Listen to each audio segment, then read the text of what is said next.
আসসালামু আলাইকুম everyone, this is Samia বিনতে মনির। আমি আজকে আলু দিয়ে 3টি রেসিপি তৈরি করব। তার জন্য আলুগুলো প্রথমে ভালোভাবে সিলে পরিষ্কার করে নিয়েছি পানি দিয়ে। এরপর আমি 3 রকম করে কেটে নিয়েছি। লম্বা এবং গোল শেপ দিয়ে যে আলুগুলো কেটে রেখেছি সেগুলো দিয়ে আমি ফ্রেঞ্চ ফ্রাই তৈরি করব। ফ্রেঞ্চ ফ্রাই তৈরি করার জন্য প্রথমে আমি আলুগুলো সিদ্ধ করে নেব। তার জন্য পানি গরম করে নিয়েছি। পানি গরম করার সময় আমি এর মধ্যে লবণ দিয়ে দিয়েছিলাম। আলুগুলো সিদ্ধ করতে হবে একদমই অল্প পরিমাণে। যখন দেখা যাবে আলুগুলো একটু একটু নরম হয়ে গেছে, সে পর্যায়ে আলুগুলো আমি টিস্যু পেপারের উপরে নামিয়ে নিচ্ছি। টিস্যু পেপারের উপরে নামানোর কারণ হচ্ছে আলুর গায়ে যে পানিগুলো রয়েছে সেগুলো শুকিয়ে যাবে। একইভাবে আমি গোল করে দেওয়া আলুগুলো কেটে পানির মধ্যে দিয়ে সিদ্ধ করে নিচ্ছি। এরপর টিস্যু পেপারে একইভাবে আমি গোল আলুগুলো বিছিয়ে নিয়েছি। এরপর দিয়ে দিয়েছি ছোট ছোট পিস করে রাখা আলুগুলো। এই আলুগুলো সিদ্ধ করব। আলুর ভর্তা তৈরির জন্য আলুগুলো সিদ্ধ করা হয় যতটা নরম সেই রকম করে। আজকে আমার ফ্রেঞ্চ ফ্রাইয়ের মধ্যে ডিম অ্যাড করতে হবে। আমার রান্নার কাজে সাহায্য করার জন্য আমার আপুর ছেলে চলে আসছে।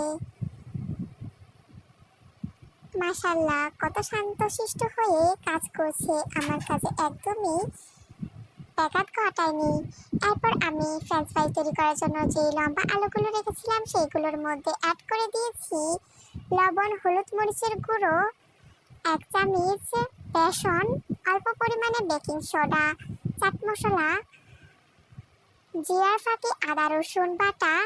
এরপর অল্প পরিমাণে ডিম দিয়ে আমি ভালোভাবে ম্যারিনেট করে রেখে দিয়েছি।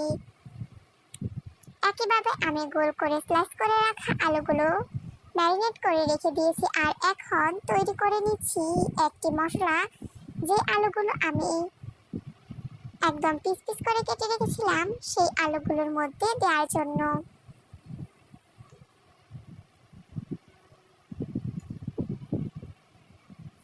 লম্বা করে রাখা ফ্রেঞ্চ ফ্রাইগুলো আমি ভেজে নিয়েছি। অল্প পরিমাণে তেল দিয়ে আমি অল্প আঁচে ভেজে নিয়েছি। একইভাবে আমি গোল স্লাইস করে রাখা আলুগুলো ভেজে নিচ্ছি।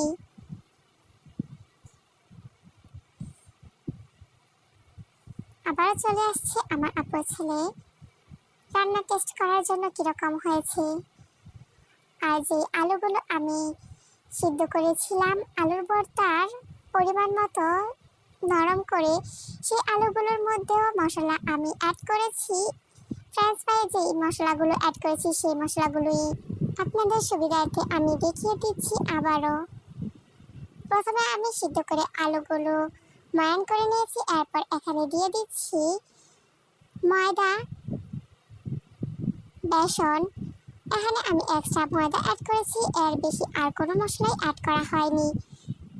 এরপর দিয়েছি হলুদ মরিচের গুঁড়ো দিয়ে একটি মশলা প্রথমে আমি তৈরি করে নিয়েছিলাম, সেটি আপনারা প্রথমে দেখতে পেয়েছেন।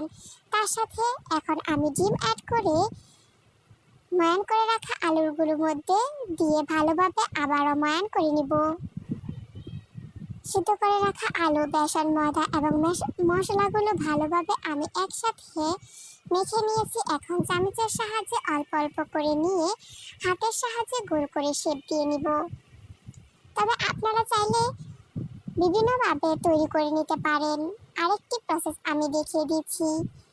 প্রথমে অল্প অল্প ডো চামচের সাহায্যে তেলের মধ্যে দিয়ে দিব। এরপর উল্টিয়ে নিয়ে কাঁটা চামচের সাহায্যে আলতো করে চাপ দিয়ে দিব। এই ছিল আমার আজকের রেসিপির final look. Thanks for watching this video.